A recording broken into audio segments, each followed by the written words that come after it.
Hello प्यारे दोस्तों, मैं हूं मनोज खोकर और अपन पढ़ रहे हैं फीमेल रिप्रोडक्टिव सिस्टम। और आज रिप्रोडक्टिव सिस्टम के अंदर अपन बात करेंगे oogenesis एंड फॉलिक्यूलर डेवलपमेंट के पार्ट थर्ड की। जो पहले बात जारी थी उसी से आगे आज अपन बात को जारी रखेंगे। और जो फीमेल रिप्रोडक्टिव के अंदर ओव्यूलेशन की प्रोसेस देख रहे थे, जिसके अंदर कैसे कैसे ओवा का फॉर्मेशन होता है और किसका कैसे डेवलपमेंट होता है, दोस्तों उसी प्रोसेस के क्रम में आगे अपन पढ़ेंगे। अगर आपने अभी तक हमारा channel AIIMS and NEET biology subscribe नहीं किया है तो कर दीजिए। अगर आपको कोई क्वेश्चन है, डाउट है तो लिख भेजिए mkmanoj332@gmail.com पे, या कमेंट बॉक्स में भी आप लिख सकते हैं। तो दोस्तों अपन पिछली क्लास में बात की थी कि सबसे पहले जो ये ओवरी है, ओवरी का अपने ट्रांसवर्स सेक्शन या फ्रंटल प्लेन काट के देखा, उसके अंदर कैसे ओवा का डेवलपमेंट होता है उसके बारे में बात की थी।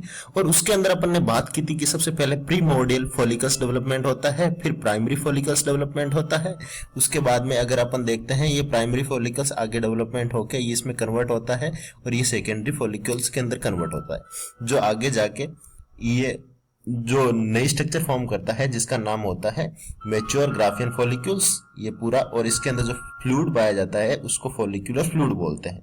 यहां तक अपन पढ़ चुके हैं मैच्योर ग्राफियन फॉलिक्यूल्स के फॉर्मेशन कैसे होता है। अब अपन ये मैच्योर ग्राफियन फॉलिक्यूल्स कैसे टूटता है, उसके अंदर की कैसी स्ट्रक्चर होती है, और रेप्चर के बाद में उसके अंदर से कैसे जो उसके अंदर का ओवा होता है वो डिस्चार्ज होता है। और ओवा डिस्चार्ज होने की प्रोसेस को अपन ovulation discharge and secondary oocyte के फॉर्मेशन बोलते हैं। और उसके चारों तरफ एक कवरिंग लेयर पाई जाती है जिसको कोरोना रेडिएटा बोलते हैं। तो इनके बारे में आज अपन डिटेल में एक एक चीज को देखेंगे। तो दोस्तों ये देखिए, ये तो है सेकेंडरी फॉलिकल्स, और ये सेकेंडरी फॉलिकल की स्ट्रक्चर अपन ने पिछली क्लास के अंदर देखी थी, फिर भी एक बार देख लीजिए। अंदर की जो स्ट्रक्चर होती है उसको प्राइमरी oocyte बोलते हैं। इसके चारों तरफ की जो कवरिंग लेयर होती है उसको कोरोना रेडिएटा बोलते हैं। और कोरोना रेडिएटा के चारों तरफ ये एक लेयर पाई जाती है, उसके चारों तरफ उनके अलग अलग नाम से जाना जाता है। उनमें ब्लड वेसल्स पाई जाती है, जिनको ब्लड वेसल्स, इनके चारों तरफ कोलेजन के फाइबर पाए जाएंगे। ये जो आपको सेल दिखाई जा रही है इसको स्ट्रोमा सेल्स बोलते हैं। यहाँ पे दो लेयर होती है, थिका इंटरना और थिका एक्सटर्ना होती है। अंदर की साइड में होती है उसको थिका इंटरना बोलते हैं, बाहर वाली को थिका एक्सटर्ना बोलते हैं। और दोनों को साथ में थिका फॉलिक्यूली बोला जाता है। इनके बीच में जो बीच में जगह पाई जाती है उसको एंट्रम बोला जाता है। और ये पूरी अंदर की जो लेयर होती है उसको जोना पेल्यूसिडा बोला जाता है। और जोना पेल्यूसिडा के चारों तरफ जोना रेडिएटा होता है। और जो ये आपको ग्रीन कलर की एक मेम्ब्रेन दिखाई दे रही है इसको बेसमेंट मेम्ब्रेन बोलते हैं। और इसके अंदर जो पूरी सेल्स होती है, जो इस पूरे पार्ट्स के अंदर जो जोना रेडिएटा वाला पार्ट्स के अंदर, कोरोना रेडिएटा वाला पार्ट्स के अंदर जो लेयर पूरी की पूरी लेयर पाई जाती है, उस उसकी जो सेल्स होती है उनको ग्रेन्युलोसा सेल्स बोलते हैं। उनको ग्रेन्युलोसा सेल्स के नाम से जाना जाता है। तो दोस्तों ये तो स्ट्रक्चर है प्राइम सेकेंडरी फॉलिक्यूल्स की। और अब यह सेकेंडरी फॉलिक्यूल्स आगे जाकर कन्वर्ट होता है मैच्योर ग्राफियन फॉलिक्यूल्स के अंदर। तो दोस्तों जब मैच्योर ग्राफियन फॉलिक्यूल्स की स्ट्रक्चर बड़ी होती है तो इसके अंदर जो एंट्रम वाला पार्ट्स होता है, जो पिछली स्ट्रक्चर में अपन ने छोटा सा देखा था, जैसे इसमें इतना ही था, लेकिन जब अब आप एंट्रम देखेंगे तो नेक्स्ट वाली स्ट्रक्चर के अंदर एंट्रम का पूरा पार्ट होता है उसकी बहुत बड़ा हो जाता है। और इसको अपन बोलते हैं, और उस पूरे के अंदर फॉलिक्यूलर फ्लूइड फिल हो जाता है। तो इसको अपन ऐसे बोलेंगे कि antrum filled with the follicular fluids. और इसके अंदर जो ये जो पूरी सेल्स थी, जो कोरोना रेडिएटा वाला पार्ट्स, और कोरोना रेडिएटा की दो लेयर रहती है, और उसके अंदर जोना पेल्यूसिडा पाई जाती है, और उसके अंदर जो पूरा का पूरा प्राइमरी oocytes पाया जाएगा। ये प्राइमरी oocytes का पार्ट, और उसके अंदर ये उसका न्यूक्लियस प्रेजेंट होता है, और ये चारों तरफ ये सेल्स पाई जाती है, उसको ग्रैन्युलोसा सेल्स बोलते हैं। बाकी तो दोनों लेयर सेम होती है, थिका इंटरना और थिका एक्सटर्ना, जिनको थिका फॉलिकल्स के नाम से जाना जाएगा ये। और उसके चारों तरफ एक बेसमेंट मेम्ब्रेन पाई जाती है जो ग्रीन कलर वाली। तो दोस्तों ये तो पूरी मैच्योर ग्राफियन फॉलिक्यूल्स होता है। अब मैच्योर ग्राफियन फॉलिक्यूल्स क्या होता है कि एक मैच्योर कंडीशन में चला जाता है, और उसके बाद में मैच्योर होने से ये ओव्यूलेशन की प्रोसेस में पार्टिसिपेट करेगा, जिसमें से ओवा डिस्चार्ज होगा और यहां से ओवा निकलेगा। तो ओवा डिस्चार्ज कैसे होगा इसके ऊपर अपन बात करते हैं नेक्स्ट डायग्राम के अंदर। तो दोस्तों देखिए इस डायग्राम में यहां से ये देखिए जो पूरा का पूरा पार्ट था, जो मैच्योर ग्राफियन फॉलिक्यूल्स, वो पूरा टूट चुका है। और अब ये जो रेप्चर्ड फॉलिक्यूल्स के नाम से जानते हैं, या इसको कार्पस हीमोरेजियम के नाम से भी जाना जाता है, ये पूरा पार्ट रेप्चर्ड होने के बाद में इससे बाहर निकलता है ओवम या ओवा। इससे जो पार्ट बाहर निकलता है उसको ओवम या ओवा तो दोस्तों जब ये ओवा डिस्चार्ज हो जाएगा और बाकी जो बची हुई पार्ट रहेगा, उसी पार्ट को अपन ये एक छोटा सा पार्ट बच जाता है जिसको अपन डिजनरेटिव कार्पस ल्यूटियम के नाम से जानते हैं। और कार्पस ल्यूटियम जो एक सिर्फ स्पॉट की फॉर्म के अंदर ओवरी के अंदर बच जाता है, और जो वही बचता क्या है, जो मैच्योर ग्राफियन फॉलिक्यूल्स का रेसिड्यू होता है वही बचा हुआ रहता है, और वो आगे जाके व्हाइट कलर का एक स्पॉट बनाता है जिसको कार्पस एल्बिकेंस के नाम से जानते हैं। तो ये एक पूरी प्रोसेस होती है ग्राफियन मैच्योर फॉलिक्यूल्स के रेप्चर्ड होने से जो नया बनेगा उसको कॉर्पस हिमोरेजियम बोलते हैं, और वो आगे जाके कन्वर्ट होते डिजनरेटिव कॉर्पस ल्यूटियम के अंदर कन्वर्ट होता है।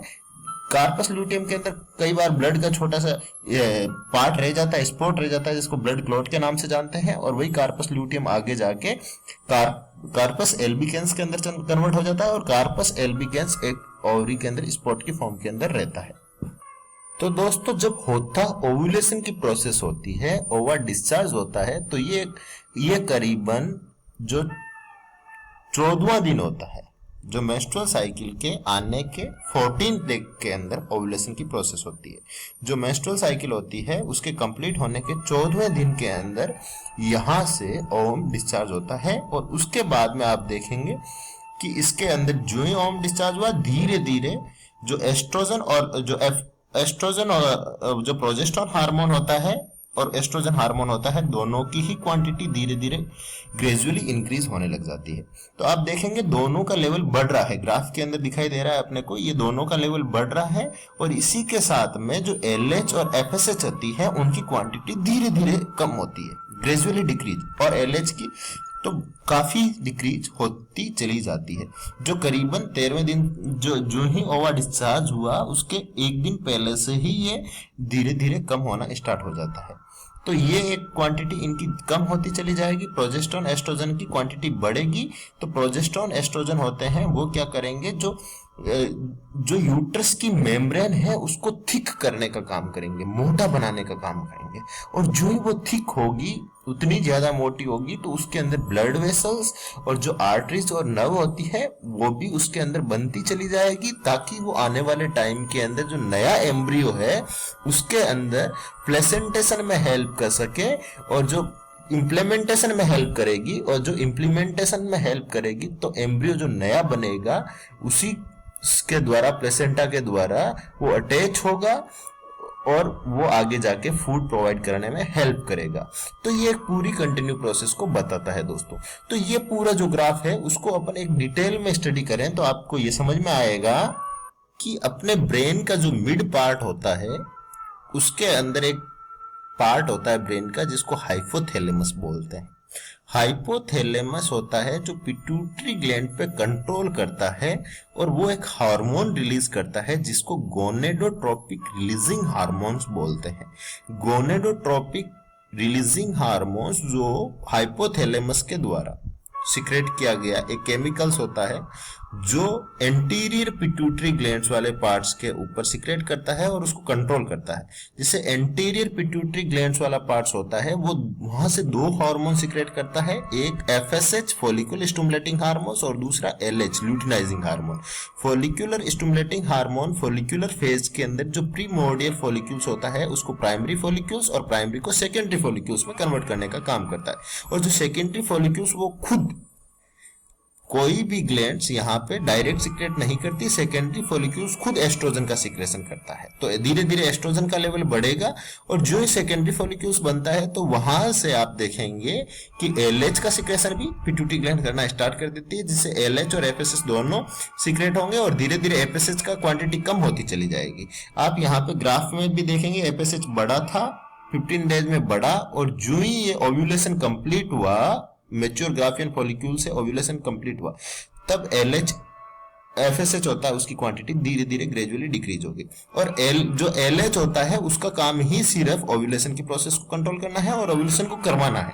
जो ही ओव्यूलेशन जिस दिन हो गया ग्राफ एकदम डिक्रीज हो जाएगा और उसके बाद में ये ग्राफ एकदम नीचे चला जाएगा। लेकिन जब ये ओव्यूलेशन की प्रोसेस कंप्लीट हो जाती है उसके बाद में यहाँ पे एक हार्मोन जो कॉर्पस ल्यूटियम होता है, जो बाकी का बचा हुआ पार्ट्स होता है, वो एक हार्मोन को वापस से सीक्रेट करता है, जिसको प्रोजेस्टेरोन और एस्ट्रोजन, प्रोजेस्टेरोन और एस्ट्रोजन दोनों हार्मोन वो हार्मोन्स होते हैं जो प्रेगनेंसी को मेंटेन करने का काम करते हैं दोस्तों। तो यहाँ पे देखेंगे जो ये आपको पूरा 28 दिन का जो मेंस्ट्रुअल साइकिल की पूरी प्रोसेस बताई है, उसके अंदर ये जो प्रोजेस्टेरोन और एस्ट्रोजन की क्वांटिटी वापिस से जब इंक्रीज होती है, और प्रोजेस्टेरोन मेनली प्रोजेस्टेरोन जब इंक्रीज होते हैं, तो ये जो यूट्रस की जो वॉल होती है उसको थिक बनाने का काम करते हैं। तो यहाँ पे देखेंगे ये स्टार्टिंग के जो फर्स्ट डे था उसके अंदर, यहाँ से आप देखेंगे फर्स्ट, सेकंड और थर्ड है, ये मेंस्ट्रुअल साइकिल के जो मेंस्ट्रुअल साइकिल के अंदर मेंस्ट्रुएशन का प्रोसेस होती है, मेंस्ट्रुएशन का टाइम होता है, जब ब्लीडिंग होती है, वो फिफ्थ 3 to 5 डेज के अंदर ये ब्लीडिंग की प्रोसेस कंप्लीट होती है और पूरा ब्लड डिस्चार्ज होकर निकल जाता है। उसके बाद में ये 4th डे के बाद में वापस से रीजनरेट होना स्टार्ट होता है, जिसको अपन प्री ओव्यूलेटरी फेज बोलते हैं। और 14 डेज के अंदर ओव्यूलेशन होता है, उसको ओव्यूलेटरी फेज बोलते हैं।